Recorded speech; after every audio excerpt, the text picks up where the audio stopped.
પેલા પૈસા અપાતા હોય, અરે પેઇડ સર્વિસમાં તો જવું કે ના જવું, અને આપ્યા પછી શું થશે, જો તમને બી આ બધા ઘણા સવાલ થતા હોય તો આ બધા જવાબ આપવા માટે આ વિડીયો તમારા માટે હું બનાવી રહ્યો છું. આજે અમે આવ્યા છીએ મિસ્ટર દીપકભાઈને મળવા માટે, જેમની પ્રોપર્ટી અમે પેથાપુરમાં માત્ર શોર્ટ ટાઈમની અંદર 15 દિવસમાં સોલ્ડ કરેલી છે. તો જાણીએ એમનો અનુભવ કેવો રહ્યો. કેમ છો દીપકભાઈ? યસ, તમારે પેથાપુરમાં પ્રોપર્ટી હતી એના માટે આપણે મળ્યા હતા. જ્યારે આપણે અમારા જોડે તમારો કોન્ટેક્ટ થયો અને અમે કીધું હતું કે ભાઈ આ રીતે કોઈ બી બ્રોકરેજ વગર અમે પેઇડ સર્વિસ આપીએ છીએ અને જે એડવાન્સ અમે લેતા હોઈએ છીએ, તો સૌથી પહેલા એડવાન્સ ચાર્જ સાંભળીને તમારો પહેલો થોટ શું હતો કે ભાઈ કઈ રીતે આ વર્કઆઉટ થઈ શકે? હું થોડુંક આમાં ઉમેરીશ.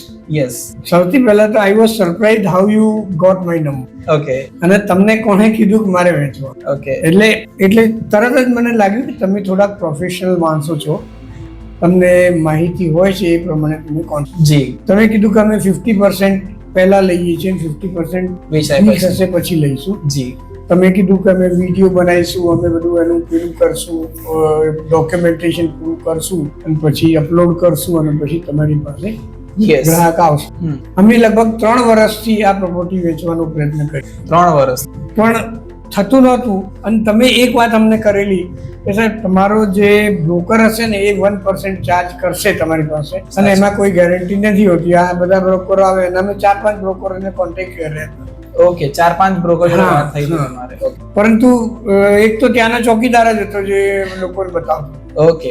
પણ તમે એમ કીધું સાહેબ અમે તો આટલા અત્યારે લઈશું અને થઈ જશે ડીલ પછી અમે આટલા લઈશું. એટલે અમને થયું ચલો એકવાર ટ્રાય કરીએ કે આમાં 1% કરતા ઘણું ઓછું છે, 1/2% ટકોય નથી, એટલે લેટ્સ ડુ ઇટ.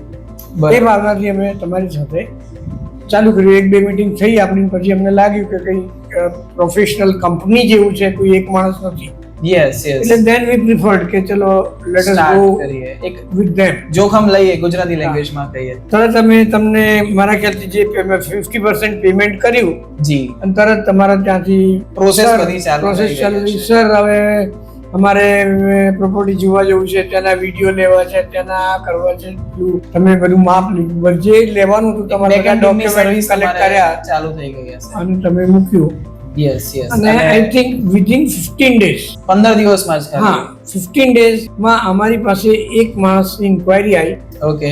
અને એ માણસ ફોન પર જ ફાઇનલ કર્યું. ઓકે ઓકે, બરાબર, કે સાહેબ આટલામાં અમે ફાઇનલ છે ને એમ છે ને તેમ છે ને મારે કાલે જોઈએ છે ને તમે ખાલી કરાવો ને આ તેમ બધું થયું. બરાબર. ઓકે. પછી અમે લોકો એ માણસ પૈસા આપવા આવ્યા નહીં અને ખાલી કર્યું નહીં. અરે અમે ખાલી કરાવી દીધું મકાન. બરાબર. એ પૈસા આપવા આવ્યા નહીં. બરાબર. એટલે મેં ફરીથી કદાચ તમને ફોન કર્યો કે કોઈને તમારા રિલેશનશિપ મેનેજરને તમે સ્ટાફને ફોન કર્યો, તો એમણે એમ કીધું દીપુભાઈ इसको तो हमने नहीं भेजा, हमारे थ्रू नहीं आई, हमारे थ्रू तो જયેશભાઈ આયે. જયેશભાઈ પણ આવી ગયેલા હતા.